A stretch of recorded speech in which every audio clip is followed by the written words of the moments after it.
Hello and welcome to CVPR 622 Perfusion Techniques 2. This week we're going to talk about miniaturizing the cardiopulmonary bypass circuit. This is going to have somewhat of an emphasis on pediatric bypass.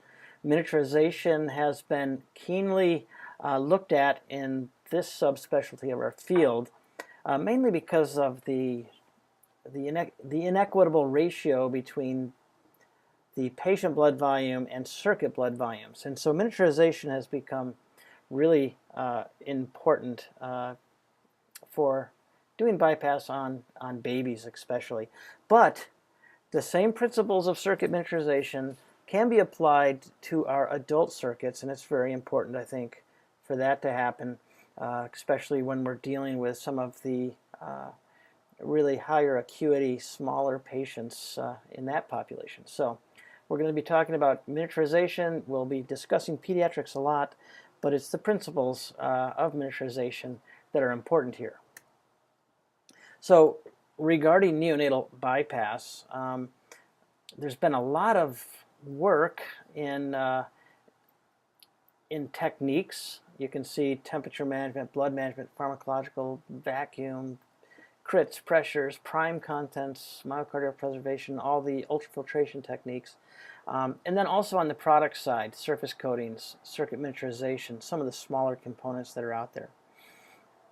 And then there's a whole category of training and proficiency in pediatrics. But you can see that circuit miniaturization is a topic of high interest in this area. Speaking of pediatrics, it is unique. The pediatric perfusionist, up until very recently, is not a recognized title. It's not recognized by our accreditation agencies. It has been recently recognized by AMSECT, and there is the Fellow of Pediatric Perfusion. So that is a recognition title that is now out there. But if you look at pediatric perfusion, there's really no formal training for it. So probably you cannot really call it a true subspecialty. If you want to become a pediatric cardiothoracic surgeon, there is a fellowship that you must take. If you want to be a pediatric cardiac anesthesiologist, there is a residency and fellowship directed towards that. If you want to be an ultrasound tech that does neonatal heads, you have to take a special certification exam for that. Currently in pediatric perfusion, there's none of that. We do have the certification exam, which means you are a certified clinical perfusionist, and you're certified to do it all, from 2 kilograms to 200. There is a requirement, or at least a accreditation standard, that U.S. students are supposed to observe 10 pediatric cases before graduation. It's a very squishy standard. Not always, they can even make exceptions for you to watch pediatric cardiopulmonary bypass on a video. So it's almost, it's a very low bar, but it is there. Our accreditation agency expects it. You don't really have to submit those as part of your 75 cases, but I just want to put that on your plate. And again, speaking of pediatrics, it's sort of a unique slice of the pie. You can see that most cases done are adult cases, and a very small sliver are the smaller children, less than 10 kilograms if you look at the total amount.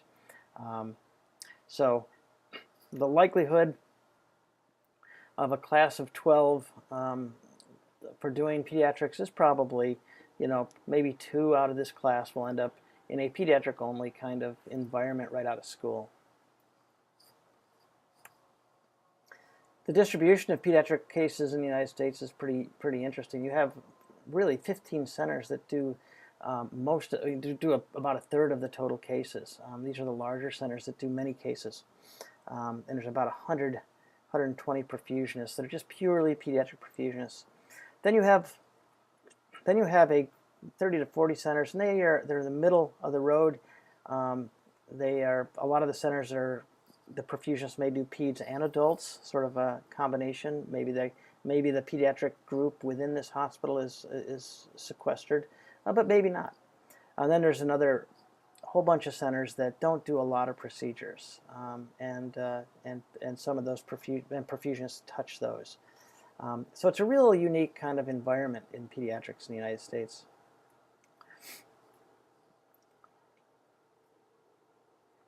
So the goal of miniaturization is optimizing conditions and minimizing the negatives. And so there's been kind of two poles out there, and one side says, hey, you know, you're going to use blood on smaller patients, and so the circuitry should be reasonably small, and you use the available components and historic perfusion parameters and norms.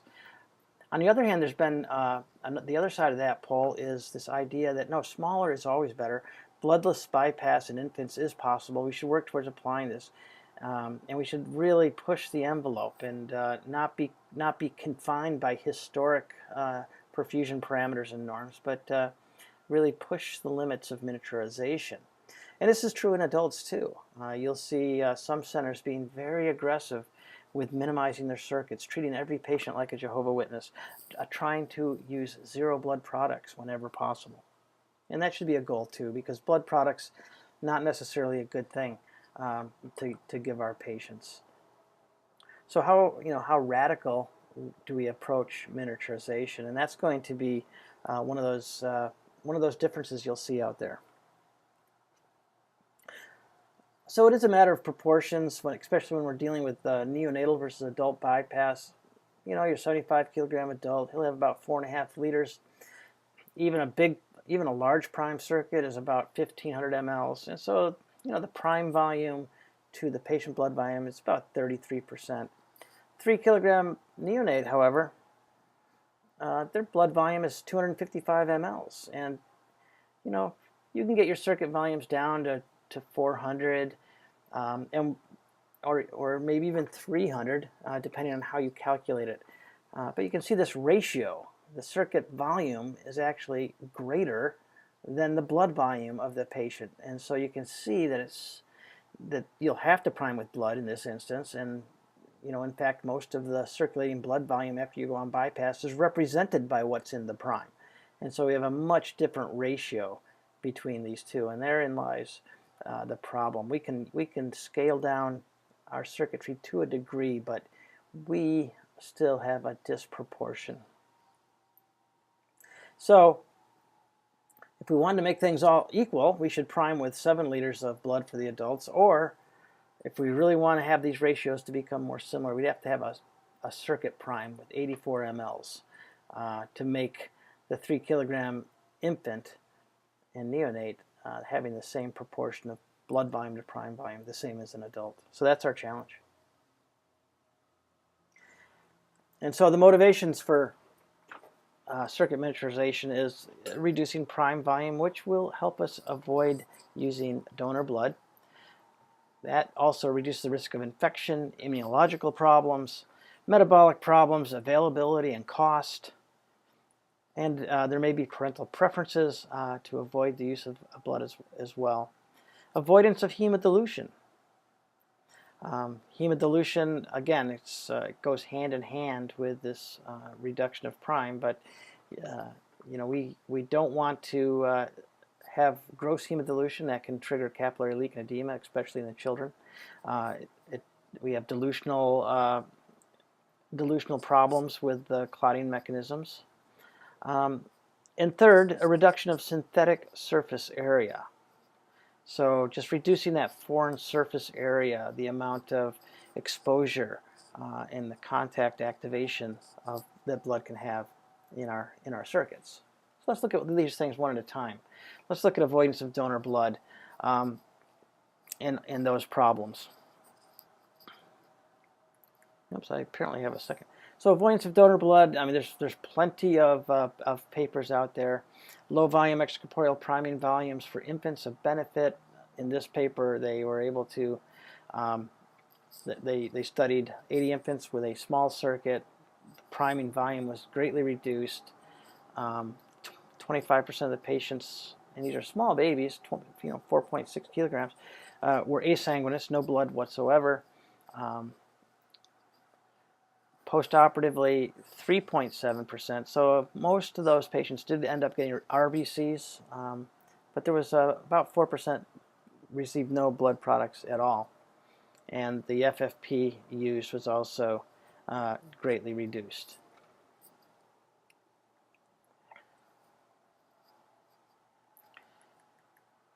Oops.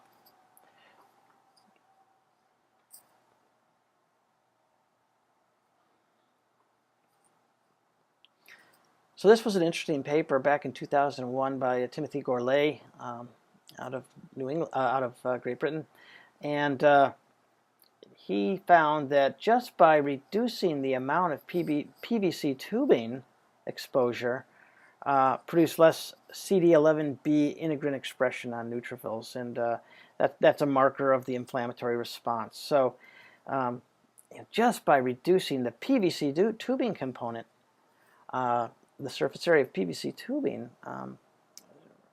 reduced the inflammatory response. So that was an interesting finding that he had. Also, also can be one of our motivations for reducing the surface area.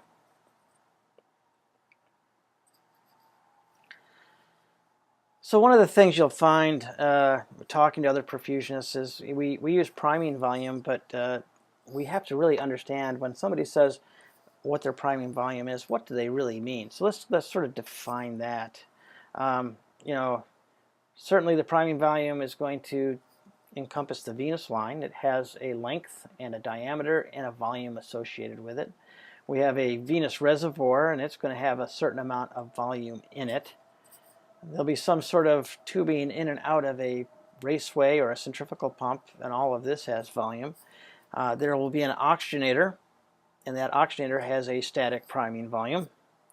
There'll be an arterial line, and it will have length and diameter, and therefore a certain amount of volume associated with that. An arterial line filter may be used, and that has a volume associated with it as well. So many people will talk about this as their priming volume, but there's other things too. There's a cardioplegia system, and it will have table line. It has the tubing associated with it. It's pulling blood from the arterial segment of our AV loop, and it's pumping it through a heat exchanger, bubble trap. All of these things have volumes associated with it. Pediatric perfusionists are very careful to understand the priming volumes of each one of the components they use. And then if they're doing MUF, there's a hemoconcentrator that's somewhere placed in the circuit. Oftentimes it's right in this blood cardioplegia system. So there's volume associated with all of this. So I would argue that this should be part of our priming volume as well. Although other people would say, well, no, I displace all the crystalloid in this when I fill it up. It doesn't go back to the patient. So there's arguments back and forth. The other thing you have to remember too is there's also maybe a vent, and that vent has volume. Especially in a baby, you can turn on a vent, and if it can fill up, it can greatly affect your reservoir level because we're dealing with such small volumes. So how do we reduce the priming volume? Well, there's the easy things. We minimize the dead space in the circuit, and think about it. The perfusion tubing, the PVC tubing that we use, that is dead space. That is connecting the components together. It connects the venous cannula to the venous reservoir. We need it. It's a conduit, and it shuttles the blood from point A to point B, but it's dead space. So if we can minimize the length and the diameter of those tubings, we can greatly reduce priming volumes. Sort of the standard tubings, 1/2 inch diameter, 3/8 inch diameter, 1/4 inch, 3/16 and 1/8 inch diameter.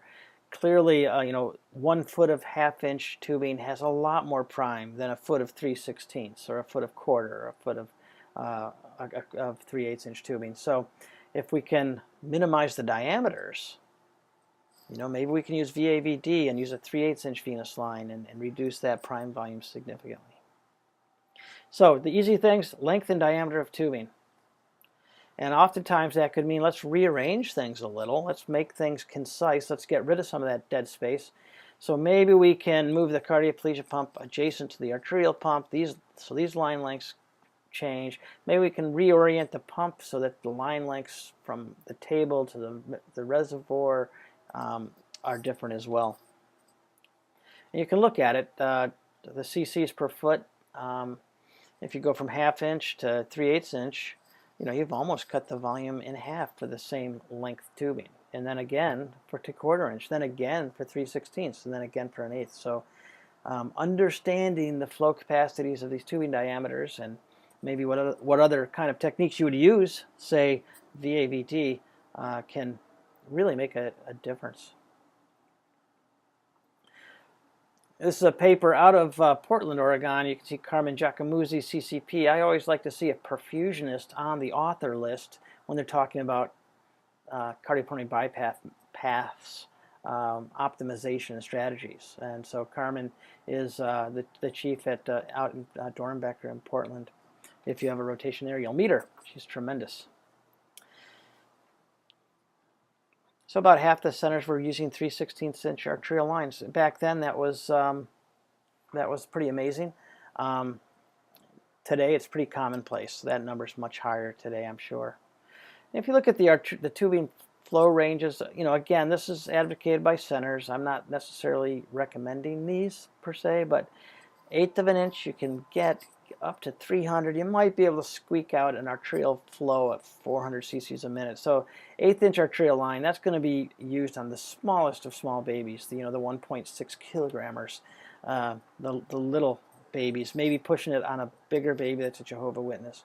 3/16 opens up the flow range greatly for the arterial line up to 1 liter, and 1/4 inch we can get up to 2.2 liters a minute. You might be able to push 3.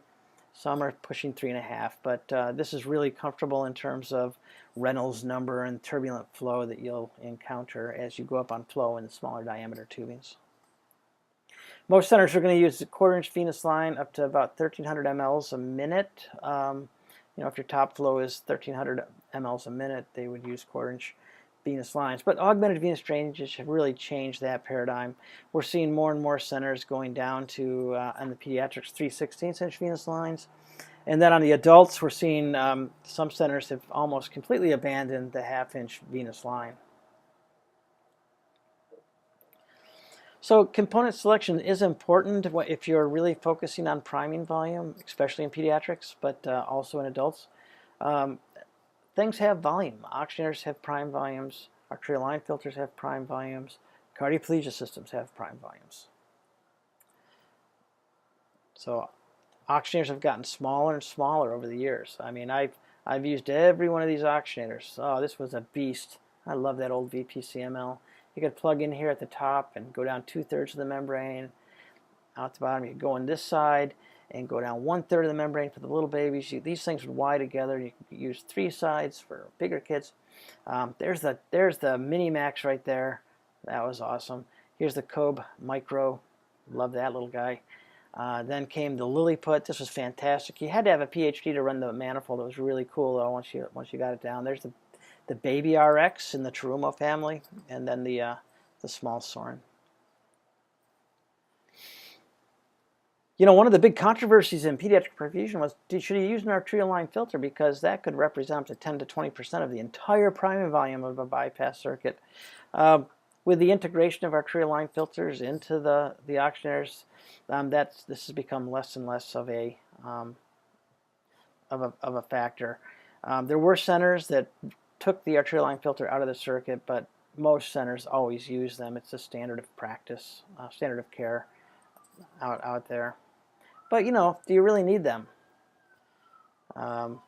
Maybe you could argue if you really wanted to cut your prime volume for a Jehovah's Witness adult, you could get rid of them.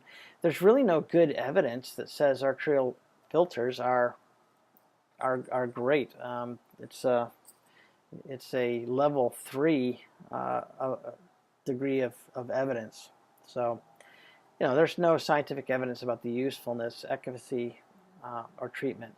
So we don't have any controls. However, I would argue that an arterial line filter, it can be an important safety device. There's no question it's a bubble trap. So for me as a perfusionist, I would say it's pretty clear that it is a good safety device. And arterial line filters come in all shapes and sizes. And you can get some really small ones now for the babies. And again, on the adults, we're seeing that integration of arterial line filters, so it's becoming less and less an issue. Blood cardioplegia systems, that's You know, there's the coil systems and buckets; those have largely disappeared. But then there's a variety of blood cardioplasia systems. But these things are kind of bulky and cumbersome, even the smallest ones. Take a relatively large amount of volume to cycle through. You know, some institutions use just cold syringes at the table and manually push it in. Not many, but.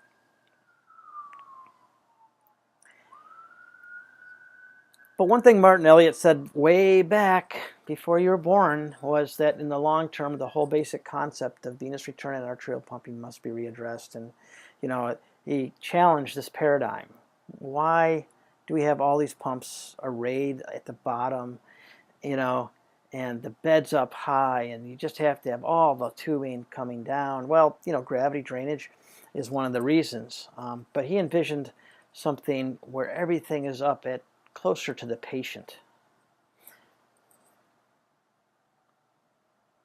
And of course, you've got to augment the venous drainage if you're going to do that, if you're not going to rely on gravity, and if you're going to challenge the diameters of the venous line and make them as small as possible.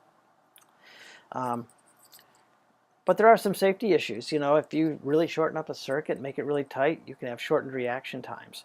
You know, you want your line lengths to be concise. You don't want them to be overly long, but you want to have some flexibility.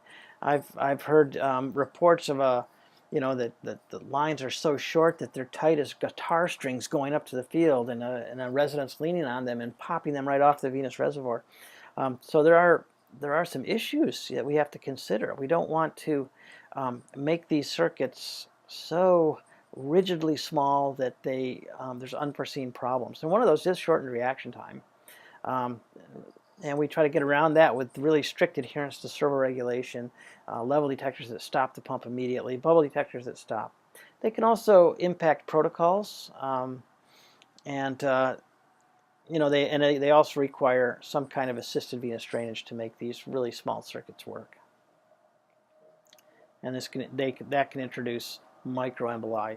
The impact on protocols is interesting because sometimes we have prescriptive priming recipes that say give mannitol as a function of the patient kilogram, and so as our priming volumes fall, we're still giving the kilogram dose into the prime, and now it's a much greater concentration.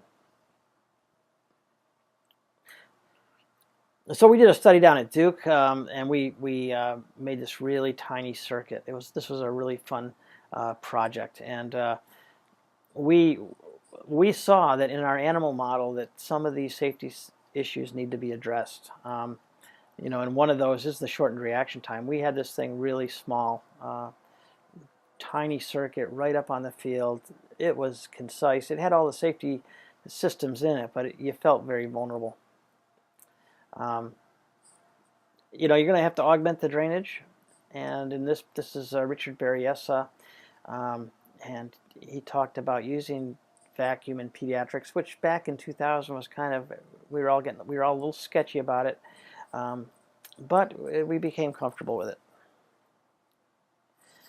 Of course, there was a lot of bad things that happened. We've talked about this earlier in our VAVD learning module, and the risk of a pressurized venous reservoir was big back then.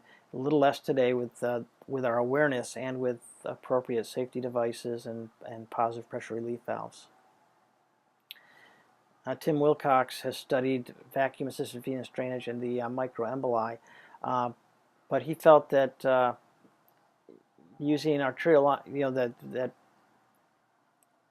that in the adults, VAVD increased arterial emboli 8 to 10-fold, and the initial experiments in pediatric and smaller circuits showed a similar finding. So this is an important paper that you should know by David Stump, and that's where we get that minus 40 millimeters of mercury. Did not significantly increase gaseous microemboli when compared to normal gravity siphon. So Dr. David Stump, PhD out of Wake Forest, he studied this sort of a seminal paper, worked with the Cleveland Clinic on this as well.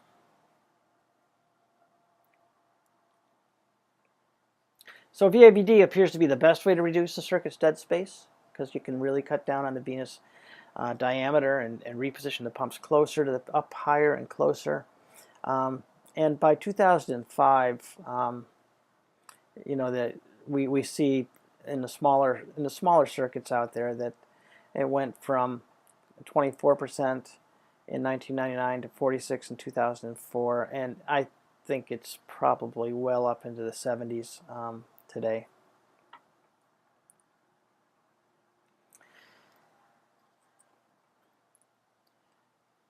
So this was out of the ASIO journal. ASIO journal is a great journal. It's the society, I think it's the American Society for Artificial Internal Organs, or the something like that. But it's a really neat paper. They have some cool studies in it. And in here there's the 2-level heart-lung machine. So the idea that we don't need to stay on the floor with our pumps. We can bring them higher. Why not have a more vertically oriented pump? And reduce the priming volume that way, and significantly reduce the priming volume, and therefore use less blood.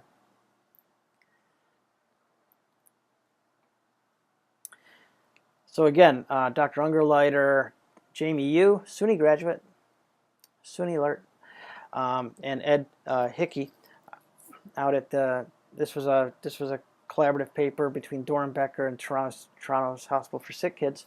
And they looked at it in terms of reducing the inflammatory response, and they said although the benefits of miniaturization may at least be in part to the smaller circuit's surface area, avoiding the use of allogenic blood in pump prime may significantly reduce the CPB-induced inflammation. So they conceded that using smaller circuits may reduce the inflammatory response, but a lot of that inflammatory response may be coming from the allogenic blood in the pump prime.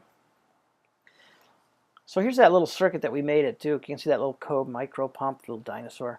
The pumps are all up. This is piglet level, right up to the patient side. You can see it has all the bells and whistles. It has cardioplegia, pressure transducers, pressure servo regulation, air bubble detector, level detector, a heater, vacuum-assisted venous drainage. There's blood gas monitoring. And you can see the difference of the mini circuit, the oxygenator up at this level versus way down here. You can imagine the great reduction of tubing lengths. And these are four small little pumps, all in the footprint of 2 regular sized pumps. And you have a cardioplegia pump, arterial pump, vent, and sucker. So all these are very configured very close together. You put it all together, there's the little piglet, there's the reservoir, almost at the same level. We got the vacuum going, blender on. It worked. It really worked great. And we did a bunch of pigs, and the blood requirements were obviously much less.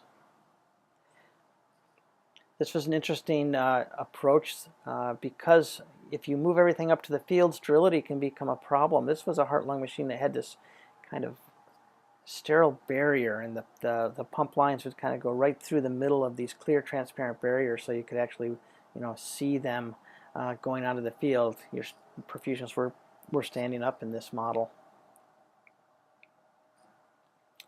So one thing Jamie Yu did while he was here is he developed a rat bypass model, and he actually, a half a kilogram rat has about 40 mLs of blood in it. And he developed a circuit that primed out with 10 mLs. So you can make a circuit that can represent the ratios that we see in our adult circuits today on a 5 kilogram rat. And it was really neat. Here's the oxygenator, which also served as a bed for the rat. Here's the little roller pump here. This syringe was the venous reservoir, and it had a heat exchanger inside of it that allowed it to displace volume, and also as the blood ran over this heat exchanger, it would change the temperature. Do I have a picture of that? I think I do. Oh yeah, there he is. Here's a rat on bypass. And we're pumping along, and the CO2 and the PO2 is right on the edge, but it actually worked pretty well. We were able to do a series of rats on bypass. So that's it for today, guys. Think about rationale and motivation for circuit miniaturization, and think about the various techniques we can use to minimize the circuit volume. Look forward to discussing this in class. Look forward to putting together some small circuits too after the break. Let's build some tiny circuits and see how they work. All right, guys. Thanks a lot.